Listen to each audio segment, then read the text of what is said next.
আগামী অর্থবছর থেকে ৭০% আবাসন ভাতা, বাজেটে বরাদ্দ বৃদ্ধি এবং সব প্রকল্পে অগ্রাধিকার সহ ৪ দফা দাবিতে রাজধানীর কাকরাইলে গণ অনশন করছেন জগন্নাথ বিশ্ববিদ্যালয়ের শিক্ষার্থীরা।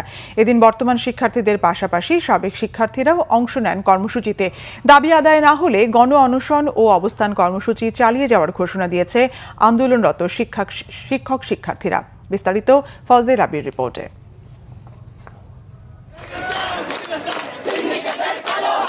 পূর্ব ঘোষণা অনুযায়ী শুক্রবার সকাল 10টায় জগন্নাথ বিশ্ববিদ্যালয়ের সাবেক ও বর্তমান শিক্ষার্থীদের কাকরাইল মোড়ে সমাবেশ করার কথা থাকলেও তা শুরু হয় 1 ঘন্টা পর।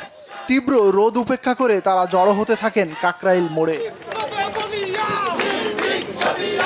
প্রতিদিনের মতো বাস ভর্তি করে এসে আন্দোলনে যোগ দেন তারা। এদিন শিক্ষার্থীদের সঙ্গে যোগ দেন প্রাক্তন শিক্ষার্থীরাও। তাদের অভিযোগ, বারবার প্রতিশ্রুতি দিলেও তাদের দাবি বাস্তবায়ন করেনি সরকার। এবার আর প্রতিশ্রুতি নয়, 4 দফা দাবি পূর্ণাঙ্গ রূপে বাস্তবায়ন করে ক্যাম্পাসে ফিরবেন তারা। যতক্ষণ পর্যন্ত আমাদের দাবি না মেনে নেওয়া হবে, আমাদের কার্যক্রম চলমান থাকবে। ঢাকা ইউনিভার্সিটিকে এক চোখে দেখে, জগন্নাথকে অন্য চোখে দেখতেছে।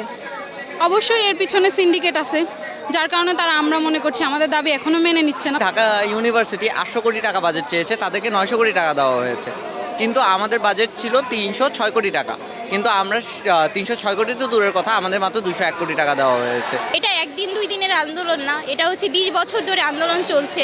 এই আন্দোলনগুলো আমাদের উচিত সরকারের দেখা। সরকারের সুনির্দিষ্ট ঘোষণা ছাড়া রাজপথ থেকে ফিরে না যাওয়ার ঘোষণা দেন বিশ্ববিদ্যালয় শিক্ষক সমিতি।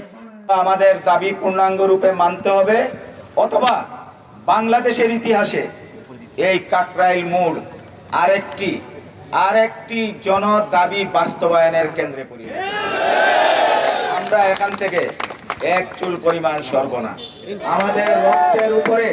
আমাদের রক্তের উপরে প্রতিষ্ঠিত যে সরকার আমাদের যদি চোখ রাঙিয়ে কথা বলে, আমাদের হুমকি দুমকি দেয়, আমাদের উপর যদি যে কোনো রকমের যদি স্টিম রুলার চালানোর প্রচেষ্টা করে, তাহলে আমরা সেটাকে রুখে দেব।